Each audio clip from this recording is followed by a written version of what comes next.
Assalamualaikum dan salam sejahtera. Bertemu lagi dalam video cikgu yang seterusnya, iaitu Human Reproductive System.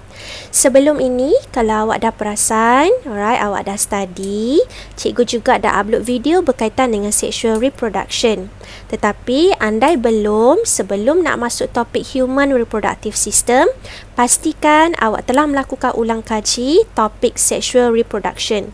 Dapatkan link video tersebut di bahagian description di bawah. Alright, untuk teruskan bahagian Human Reproductive System, awak kena ingat Human Reproductive System. Kenapa kita kena belajar? Sebab kita kena tahu bahagian diri kita masing-masing. One day, macam cikgu cakap di video sebelum ni, you pun akan kahwin, you kena tahu partner you. Perempuan kena tahu ciri-ciri lelaki dan lelaki juga kena tahu ciri-ciri perempuan. Dan semestinya setiap pasangan yang berkahwin mesti nak mendapatkan anak. Jadi, dekat sini you kena faham dulu bahagian-bahagian penting terdapat di dalam male reproductive organ dan female reproductive organ. Secara ringkasnya dekat sini, untuk male reproductive organ, we have 7 parts and function, while female reproductive organ, we have 5 parts and function. So, for this, cikgu perlukan awak to refer to textbook page 98 and 99. So, for page 98, you will see diagram of male reproductive system. Alright. So, this is the diagram of male reproductive system. Nanti tengok dalam buku teks lah ya.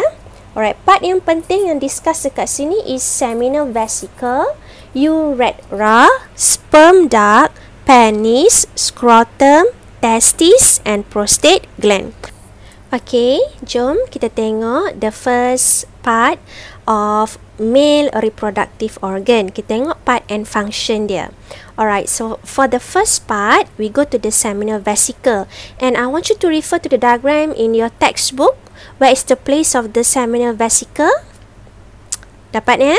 Okay, the function of the seminal vesicle is to secrete nutritional fluids for the sperm, merembeskan cecair bernutrisi kepada sperm. Kita tahu male parent will produce sperm and this sperm need nutrition. Siapa yang membekalkan nutrition tu? Seminal vesicle. Seterusnya kita tengok urethra. Okay, urethra is a channel to discharge sperm and urine from the body.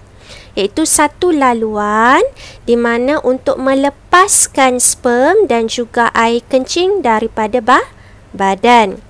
Poin yang ketiga is sperm duct. Sperm duct ni dia ibarat macam saluran sperm, salur sperm, laluan sperm.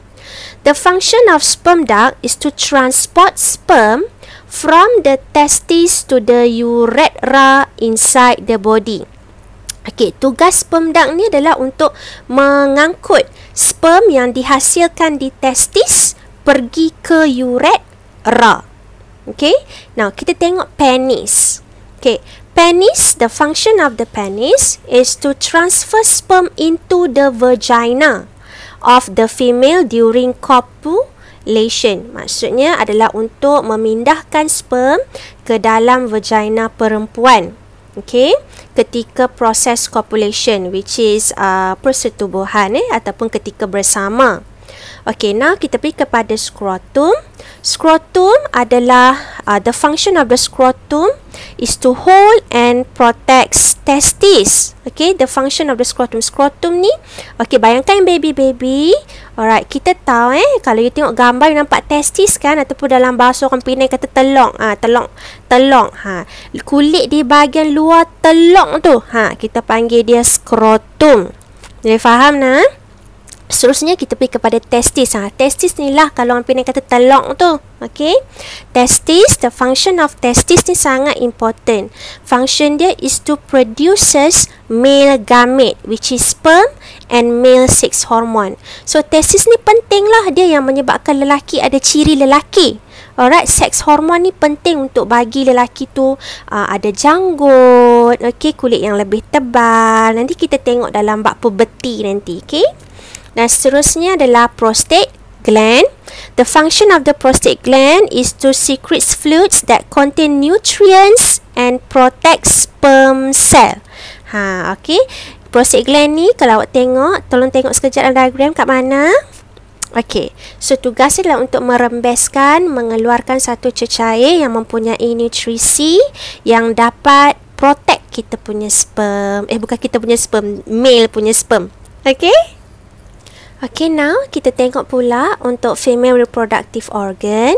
Kalau you refer to your textbook, muka surat 99. This is the diagram ya.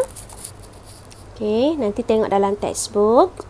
Okay, so untuk female reproductive system, you ada 5 part and you kena ingat dia punya parts and function. First one is the fallopian tube. The function of the fallopian tube is the place where fertilization. Ingat tak kita ada cakap tentang fertilization? Is place where fertilization between sperm and ovum occurs. So the magics happen here. Okay, the genetic fusion berlaku di sini. Okay, seterusnya kita pergi kepada ovary. Ovary, the functions of ovary is to produce female gamete, ovum and female sex hormone. Kalau tadi dekat bahagian male, sperm is produced at the testis. So kalau female, ovum is produced at the ovary. Ovary ni sangat penting lah, bukan saja nak menghasilkan ovum.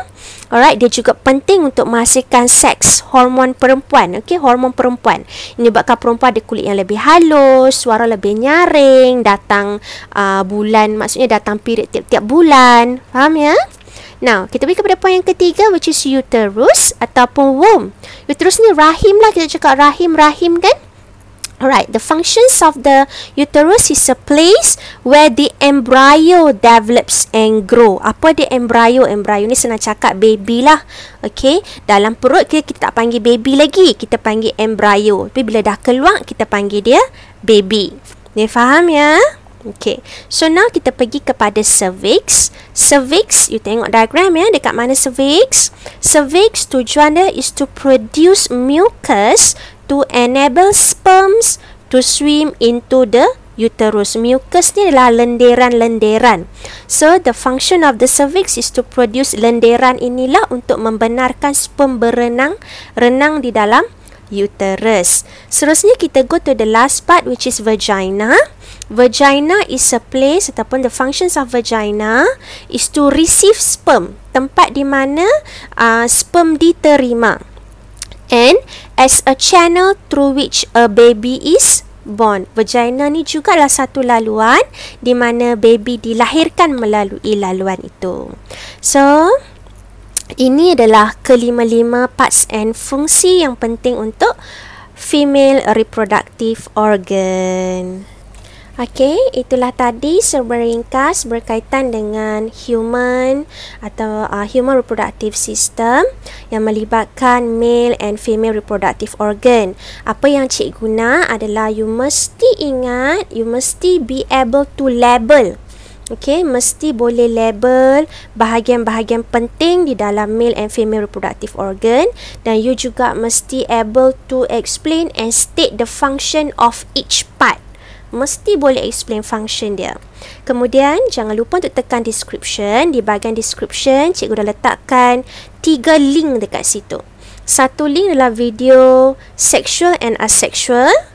Link yang kedua adalah video berkaitan dengan sexual reproduction dan juga fertilization. Dan link yang ketiga, seperti biasa, cikgu letakkan Google Form yang terdiri daripada soalan-soalan berkaitan dengan topik video pada hari ini. Okey, selamat mencuba soalan-soalan tu semua. Okey, jangan lupa untuk tekan subscribe supaya you won't miss any of my video updates selepas ni. Okey, kita jumpa lagi dalam video seterusnya. Bye.